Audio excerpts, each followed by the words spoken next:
12 ربیع اول کا دن ہماری زندگی میں ایک خاص اہمیت رکھتا ہے۔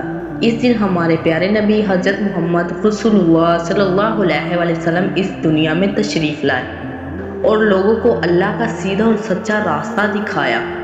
بے شک اللہ نے مسلمانوں پر بڑا احسان فرمایا کہ انہی میں سے عظمت والا رسول صلی اللہ علیہ وسلم بھیجا جو ان پر اس کی آیتیں پڑھتا اور انہیں پاک کرتا ہے اور انہیں کتاب و حکمت کی تعلیم دیتا ہے، اگرچہ وہ لوگ اس سے پہلے کھلی گمراہی میں تھے۔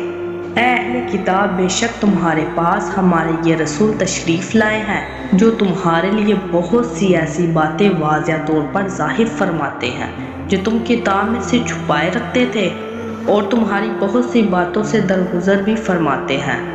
بے شک تمہارے پاس اللہ کی طرف سے ایک نور یعنی حضرت محمد صلی اللہ علیہ وسلم آ گیا ہے اور ایک روشن کتاب یعنی قرآن مجید۔ فرما دیجئے یہ سب کچھ اللہ کے فضل و اس کی رحمت کے باعث ہے جو محمدی کے ذریعے تم پر ہوا ہے۔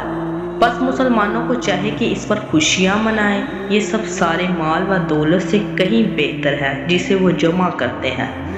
اور وہ وقت بھی یاد کیجئے جب عیسیٰ بن مریم نے کہا، اے بنی اسرائیل، بے شک میں تمہاری طرف اللہ کا بھیجا ہوا رسول ہوں، اپنے سے پہلی کتاب تورات کی تصدیق کرنے والا ہوں اور اس رسول کی آمد کی بشارت سنانے والا ہوں جو میرے بعد تشریف لا رہے ہیں، جن کا نام آسمانوں میں اس وقت احمد ہے۔